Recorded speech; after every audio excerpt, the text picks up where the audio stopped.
వి gold trusted gold buyers. మీరు తాకట్టు పెట్టిన బంగారాన్ని విడిపించి ఈ రోజు ఉన్న మార్కెట్ ధరకు కొనబడును.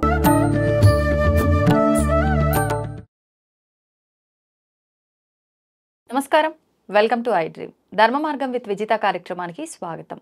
ప్రస్తుతం మనతో పాటు ఉన్నారు దివ్య విశ్వశక్తి పరివార ప్రచారకులు స్వామి ఓం స్వరూప్ గారు. ఇప్పుడు వారితో మాట్లాడి మరిన్ని విషయాలు తెలుసుకుందాం. నమస్కారం అండి. దివ్యశక్తి స్వరూపులందరికీ దివ్యాశిష్యులు. గురుగారు, బంధాలు, విలువలు, మానవత్వం ఇవన్నీ చాలా పెద్ద పెద్ద మాటలు. అవన్నీ నిలబెట్టుకోవాలంటే కూడా చాలా కష్టతరమైంది అని చెప్పుకోవచ్చు. అంటే మన హిందువులందరినీ కూడా ప్రతినిత్యము కొన్ని ఆచారాలు, వ్యవహారాలు, సాంప్రదాయాలు పాటిస్తూ ఉంటాం. మరి ఇన్ని పాటిస్తున్నప్పుడు వీటిపైన ఇంకా మనకి అంటే ఇంట్రెస్ట్ పెరిగి ఇంకా అన్ని బంధాలు, బంధుత్వాలు మంచిగా పటిష్టంగా ఉండేలా చూసుకోవాలి. కానీ ఇవన్నీ లోపిస్తున్నాయి రాను రాను. ఇప్పుడున్న పరిస్థితుల్లో ఇవన్నీ ఎలా ఉన్నాయో మీకు తెలుసు, మన వాళ్ళందరికీ తెలుసు. ఏంటి, ఎందుకు ఈ మానవ సంబంధాలు, బంధాలు, వీటిపైన విలువలు అనేది తగ్గిపోతున్నాయి? ఇవన్నీ మంచిగా ఉండాలంటే మనం చేయాల్సిన కర్తవ్యం ఏంటి? బాగుంది. ఈ రోజుల్లో అవసరమైనటువంటి విషయం ఇది. ఆలోచించదగ్గ విషయము, ఆచరించవలసిన విషయం. అవును. మా విజయమ్మ తల్లి ఎప్పుడు కొత్తగా అడుగుతుంది. బాగుంది. సరే, ఏంటంటే అమ్మ, ఒక కుటుంబంలో తల్లి, తండ్రి, ఇద్దరు కొడుకులు, ఇద్దరు అమ్మాయిలు, మనవళ్ళు, మనవరాళ్ళు, కోడళ్ళు, ఇట్లా పిన్నిలు, అందరూ ఒక కుటుంబం. అయితే ఏమిటంటే ప్రతి వాళ్ళకి మా అబ్బాయి బాగుండాలి, నేను బాగుండాలి, డబ్బులు ఉండాలి, తప్పు లేదు. దానికి కష్టపడండి, సంపాదించండి, మీ టాలెంట్ ద్వారా, ప్రోత్సాహం ద్వారా సంపాదించుకోండి, తప్పులేదు. కానీ ప్రేమలు, విలువలు, తర్వాత ఆప్యాయత, విశ్వాసము రోజు రోజు సన్నగిల్లుతున్నాయి. అది ఎందుకు అంటే స్వార్థం వలన. సెల్ఫ్, నాకు ఇది కావాలి, వేరేవాడు ఉండకూడదు. మరి అలా అనుకోవడం తప్పు కదా. మనం సమిష్టి ఈ సంఘంలో ఉన్నాం.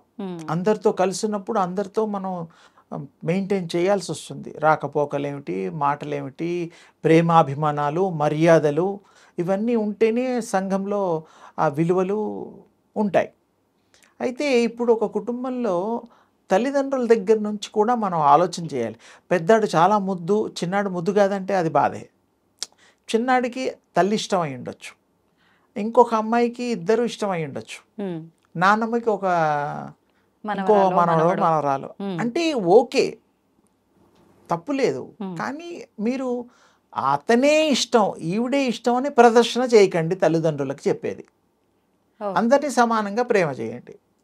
సో వాళ్ళకి తెలియకూడదు పెద్దాడంటే ఇష్టం మా అమ్మకంటే, మరి నువ్వు కూడా ఆ అమ్మకి జన్మించిందే కదా. అంటే ఆ ఫీలింగ్ మనం కంట్రోల్ చేసుకుంటూ, ఇష్టం ఉన్న దయచేసి చెప్పకండి. చెప్పామనుకోండి, చిన్నప్పటి నుంచే భేద భావాలు, అభిప్రాయాలు మారిపోతాయి. అంటే వాళ్ళనే బాగా చూస్తున్నారు, వాళ్ళపై అంతే కదా. మరి పెద్దాడు అడిగితేనేమో సైకిల్ కొని పెడతారు, ఇంకేదో కొని పెడతారు. చిన్నాళ్ళు అడిగితే ఇంకో నెల అంటారు. అంటే ఒక మిడిల్ క్లాస్ ఫ్యామిలీ అని అంటే కొంచెం కష్టం, అంతా ప్లానింగ్లో ఉంటుంది. అదే డబ్బున్న వాళ్ళు అయితేనేమో ఉన్నాయి కాబట్టి అందరికీ కొనిపెట్టగలుగుతారు. అయినా కూడా డబ్బున్నా లేకపోయినా, ఏ క్లాస్ వాళ్ళైనా కూడా ప్రేమల్ని మాత్రం అందరికీ సమానంగా పంచాలి, అందరినీ సమానంగా ప్రేమించాలి. అప్పుడే నిజమైన వాళ్ళకి అనుబంధం ఏర్పడుతుంది, ఆప్యాయతకి అర్థం, పరమార్థం ఉంటుంది. అంటే మీరు అన్నట్టుగా ఇప్పుడు ఇక్కడ తప్పు తల్లిదండ్రుల దగ్గరే. తప్పు అని కూడా కాదు, ఎందుకు అట్రాక్ట్ అయిపోయారు పెద్దాడు చిన్నాడు. ముద్దుగా ఉండొచ్చు, అందంగా ఉండొచ్చు, బుగ్గలేసుకుండొచ్చు, లేకపోతే వాళ్ళ పూర్వీకులు, వాళ్ళ తాతయ్య ఎవరో పోలికలు ఉండొచ్చు, ఆ విధంగా కూడా ఇష్టపడచ్చు. కానీ ఎంత ఇష్టపడ్డా మీరు దయచేసి ఆ పదాలను ఎక్కువగా వాడకుండా, మా తాతయ్యలాగే ఉంటాడు ఉండొచ్చు. ఇప్పుడు తాతయ్యలాగా ఉంటే మరి ఆ బుద్ధులు కూడా తాతయ్యలాగా ఉండొచ్చు. అప్పుడు ఎలా మంచిగా ఉండొచ్చు, ఇంకో ఇతరులు ఇబ్బంది పెట్టేవి కూడా ఉండొచ్చు. అందుకని మనం పిల్లల్ని ప్రయోజకులు చేద్దాం, బాగా చదివిద్దాం, వాళ్ళకి టాలెంట్ పెంచుదాం, వాళ్ళకి ప్రత్యేకమైన జీవన విధానాన్ని వాళ్ళు అవలంబించేసి ఇతరులకి మార్గదర్శకులుగా ఉండేటట్టు మనం తీర్చిదిద్దుదాం. అంటే చదువుతోటి సంస్కారం వస్తుందంటారా? అంటే చదువుతో సంస్కారం తల్లిదండ్రులే నేర్పాలి. ఎవరిని గౌరవించాలి, ఎవరితో ఎలా ప్రవర్తించాలి, అనేటువంటి తల్లిదండ్రులు నేర్పకపోతే మరి వాళ్ళకి ఎలా తెలుస్తుంది? చిన్నప్పుడు పిల్లలు పుట్టినప్పుడు వాళ్ళని గుర్తు ఇంట్రడ్యూసు పరిచయం మీ మావేరా, మీ నాన్నరా, తల్లి ప్రథమ గురువు గుర్తుపెట్టుకోండి. ఆ అమ్మ ఎవరికి చెబితే ఆ సంబంధాలు ఆ బుడ్డాడికి వస్తాయి, తల్లికి వస్తాయి, అమ్మాయికి కానీ అబ్బాయికి కానీ. అలాంటప్పుడు మంచి కూడా అలాగే బోధిద్దాం. అన్నీ సరిగ్గా చేసినా వాడు సరిగ్గా లేడు అనుకో, వాడి ప్రారబ్ధ కర్మ, మనం ఏం చేయలేము. మనలో లోపం ఉండకూడదు, న్యాయంగా ధర్మంగా మనం వాడిని అక్కయ్యకి క్లోజ్ గాను, అన్నయ్యకి చిన్న తమ్ముడికి క్లోజ్ గాను, ఇవన్నీ ఆ పాలిటిక్స్ వద్దు మనకి. అందరూ ప్రేమగా ఉండాలి. అన్నయ్యకి బాధ వస్తే చెల్లై ముందు నిలబడాలి, అక్కయ్య ముందు నిలబడాలి. మనం కుటుంబం, వీఆర్ ఆల్ వన్ అనే ఫీలింగ్ ఎప్పుడు కూడా వాళ్ళకి దూరం కాకూడదు. కానీ ఇప్పుడు లోపించినవే అవి. అవును కదా. ఇప్పుడు ఉద్యోగం చేస్తున్న వాళ్ళు ఇంకా ప్రాబ్లం. పెద్దాడు సపరేట్గా దాచుకుంటాడు, ఇంట్లో కొంచెం ఖర్చులకి ఇస్తాడు. అలాగే అమ్మాయిలు వాళ్ళ పెళ్ళిళ్ళని ఖర్చులని రకరకాల ప్లానింగ్స్ ఉంటాయి. లేకపోతే ఫారెన్ వెళ్ళేటప్పుడు ఏదైనా ఎంఎస్ చదివించాలంటే తల్లిదండ్రులు అప్పో సొప్పో లేకపోతే ఉన్నవి ఏదైనా అమ్మో, పొలాలేంటి, డబ్బులేంటి, రకరకాల ఇబ్బందులు పడుతూ ఉంటారు. అంటే ఒక్కరిని మనం ఫారెన్ పంపించేసి ఇంకొకరిని ఇక్కడే లోకల్గా డబ్బులు లేక చదివిస్తే అదొక భారం. అందుకని మన పరిస్థితిని చూసుకొని వాళ్ళకి తెలియపరిచి బాగా చదువుకొని టాలెంట్గా ఉన్నవాడికి మనం డబ్బు తక్కువ ఖర్చు పెడతాం. అంటే సెలెక్ట్ చేస్తాం, మెరిట్ ఉంటారు. ఇవన్నీ దృష్టిలోకి వస్తాయి. ఇంకోటి ఏంటంటే తల్లిదండ్రులు ప్రేమను పంచినట్టుగా వాళ్ళని ఈ శరీరాలని పంచి పెట్టి పోషణ చేస్తూ ఒక రూపాన్ని ఇచ్చారు, ఆకారము ఇచ్చారు. ఆ డాష్ కారం, కారం అంటే కారపొడి కాదు, షేప్, ఆకారము అంటాం. దేవుళ్ళకు కూడా ఈ పదాలు వాడతాం, మనుషులకు కూడా వాడతాం. ఆకారాలు ఇచ్చినప్పుడు దాంట్లో మనం ఇవన్నీ పుణికి పుచ్చుకునేలాగా, ప్రేమను నింపేలాగా, మర్యాదను నింపేలాగా, ప్రతిదీ కూడా తల్లి ప్రథమ గురువు, తండ్రి మరి ఆయన కూడా గురువుతో సమానమే, ఆయన కూడా మరి మంచి చెడ్డలు చూస్తాడు. కాబట్టి ఈ తల్లిదండ్రులు ఇద్దరు కూడాను 2 చక్రాలు, సంసారం అనే బండికి 2 చక్రాలు తప్పదు. నేను ప్లాన్ లేకుండా పిల్లల్ని మనం ఇబ్బంది పెట్టకూడదు, చక్కగా పెంచాలి. ఎలాంటి పరిస్థితులనైనా వాళ్ళు అర్థం చేసుకునేటట్టుగా పిల్లలు ఐకమత్యంగా ఉంటూ, తల్లిదండ్రులకి బాసటగా ఉంటూ, తల్లిదండ్రుల కష్టాలను కూడా పిల్లలు పంచుకొని, ఇది ఇంపార్టెంట్, చాలా ఇంపార్టెంట్. కలిసి ఉండాలి. ఎవరో కలిసి ఉంటున్నారంటే సినిమాలో చూడటం, ఆ సినిమా 3 గంటలు అయిపోతుంది. మనది life long cinema. Life long పిల్లలు అందరూ కలిసి ఉండాలి. ఎంత దూరాలు కూడా ఈ మధ్య అందరూ డబ్బు కోసం వెళ్తున్నారు. వెళ్ళకూడదని కాదు, 3 ఏళ్ళలో 2 ఏళ్ళలో వెళ్ళొస్తే బాగానే ఉంటుంది. అమెరికాకి ఎంఎస్ చదువుకోవడానికి వెళ్ళి అక్కడే జాబ్ చూసుకొని అక్కడే సెటిల్ అయిపోయి అక్కడే ఇల్లు కొనుక్కొని పెళ్ళిళ్ళు ఇవన్నీ జరిగిపోతున్నాయి. మరి తల్లిదండ్రులకి ఎంత బాధగా ఉంటుంది. ఏదో పిల్లాడు బాగుండాలి అనుకోవడం తప్పులేదు, కానీ ఆ అబ్బాయి బాగుంటూ ఎవరిని పెళ్ళిళ్ళు కూడా వాళ్ళ స్వనిర్ణయాలు తీసుకుంటారు. కొంతమంది పాపం మంచి పిల్లలు కూడా ఉంటారు, తల్లిదండ్రులు చూపించిన వాళ్ళకి నచ్చి అవి సాంప్రదాయం అవన్నీ ఉన్నాయి. చాలా వరకు ఏంటంటే వెళ్ళిన వాళ్ళు తిరిగి రావడం లేదు. తల్లిదండ్రుల చివరి చూపు కూడా నోచుకోకుండా మన పరిస్థితులు ఉన్నాయి. అందుకని అలా కాకుండా వెళ్ళండి, కోట్లు సంపాదించండి, వద్దల్లా ఒక 5 ఏళ్ళు లిమిట్ పెట్టుకోండి, వచ్చేయండి. మళ్ళీ అమ్మా నాన్న దగ్గర ఉండండి, ఇల్లు కొనుక్కోండి, ఒక కారు కొనండి, అమ్మా నాన్నకి అన్నీ చూడండి. మీరు అమ్మా నాన్న కళ్ళల్లో ఆ సంతోషాన్ని చూడగలిగినప్పుడు నిజమైన ప్రేమ కలిగిన పుత్రులుగా మిగులుతారు. ఇప్పుడు మీరు ఇందాక అన్నారు తల్లిదండ్రులు ఇద్దరిని సమానంగా చూసి ఎంత మంచిగా ఇద్దరిని చూసుకున్నప్పటికీ వాళ్ళ ప్రారంధం కనుక ఉంటే మనం ఏం చేయలేము అని. నిజంగా మనం ఏం చేయలేమంటారా అలా ఉంటే?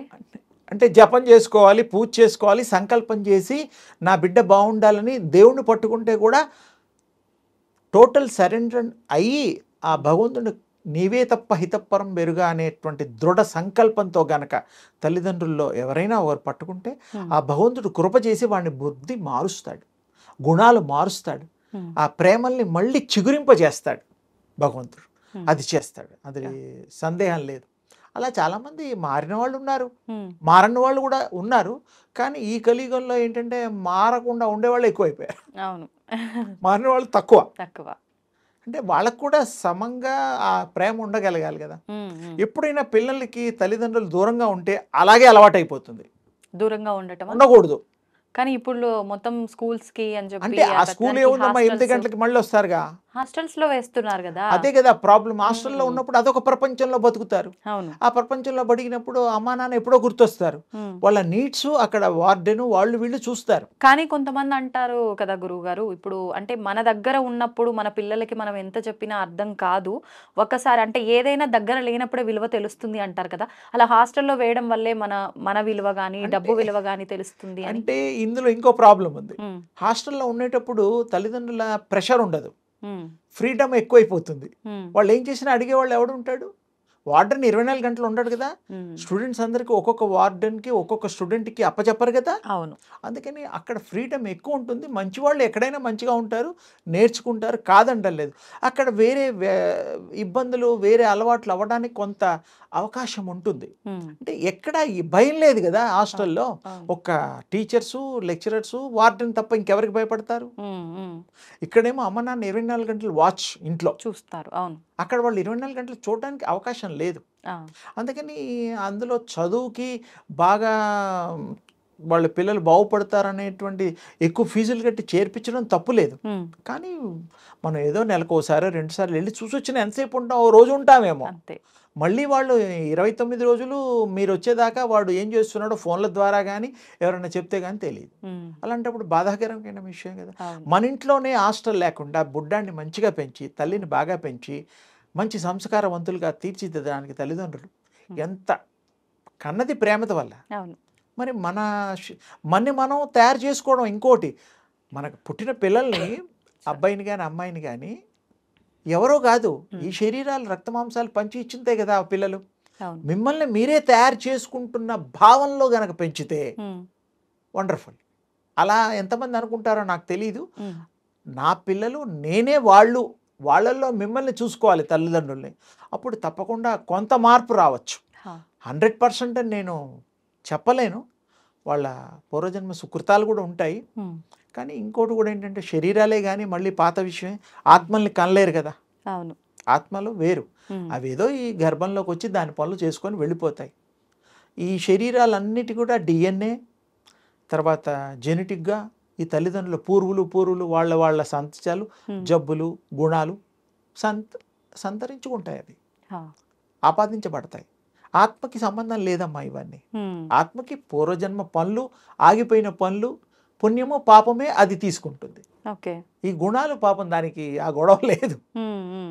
ఇందులోకి వచ్చిన తర్వాత మొండిగా చేశారనుకో, జీన్స్ మహిమ అదంతా చాలా వరకు భౌతికానికి సంబంధించిన తల్లిదండ్రుల పూర్వీకుల మా ఆయనకి ఇలాగే బాగా తినే అలవాటు ఉండేది, మా తాతయ్య గారికి అంటూ ఉంటాం.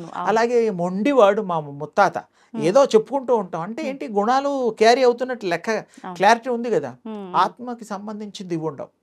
ఆత్మకి వాటి పనులు, కర్తవ్యము, వచ్చిన పని, మిగిలిన పనులు కంప్లీట్ చేసుకుంటుంది, అందరినీ ప్రేమిస్తుంది. తల్లిదండ్రులు కూడా విశ్వాసంగా ఏం చేస్తుందంటే, నాకు ఈ శరీరాన్ని ఇచ్చారు, ఉండడానికి ఇల్లు ఇచ్చారు, మా తల్లిదండ్రులకి నేను చేయాల్సిన సేవ.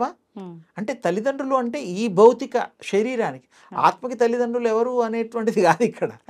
అదేం చేస్తుంది పాపం, కొన్ని మంచి పనులు చేస్తుంది, బాగా కనెక్ట్ అయితే దాని లైఫ్ కూడా పెంచుకొని వీళ్ళతో ఉండడానికి ప్రయత్నం చేస్తుంది. ఓ 10 ఏళ్ళు ఇంకో 10 ఏళ్ళు ఉందాంలే మా అమ్మ నాన్నతో. ఇప్పుడు ఏదో ఊరు వెళ్తాం, అమెరికా నుంచి ఎవరో అబ్బాయి వస్తాడు, కొడుకో చిన్నాడో పెద్దాడో, వాడు ఏం చేస్తాడు, మళ్ళీ సంవత్సరం దాకా సెలవులు ఉండవు, క్రిస్మస్కి హాలిడేసు, పోన్లే మా నాన్నతో ఇంకో 1 వీక్, మా అమ్మతో 1 వీక్, చెల్లైతో 1 వీక్, చుట్టాలతో 1 వీక్ ఉందామని ఎక్స్టెన్షన్ చేసుకుంటాడు. అది ఎంత సహజమో ఈ సోల్ కూడా ఈ బాడీస్లో ఉన్నప్పుడు తల్లిదండ్రుల ఇష్టం కోసం, ఫ్యామిలీ కోసం అది ఉండడానికి అవకాశాలు ఉన్నాయి, దానికి నచ్చితే. ఆ నచ్చేటట్టు వీళ్ళు ఉండాలి. కానీ తల్లిదండ్రులకు మాత్రం అది విశ్వాసం, అది చూపిస్తుంది. శరీరం ఇచ్చినందుకు, నీడ ఇచ్చినందుకు తప్పకుండా అది ఒక మంచి పని, ఒకటే కొన్ని మంచి పనులు చేస్తుంది. అది నేను చాలా చూశాను. ఇది సత్యము. ఎవరైనా నమ్మొచ్చు, ఇందులో ఏమీ లేదు కదా. మన రూపాలే కదా పిల్లలు, ఆత్మరూపాలు కాదు. ఇది చిన్న గ్రహించాల్సిన విషయం. ధన్యవాదాలు అమ్మ. శుభం తల్లి. తవ్వండి, తవ్వుతున్న శివలింగం. సరే దాన్ని అట్లా కప్పేసేయండి, చూపించదండి. Krishna is there.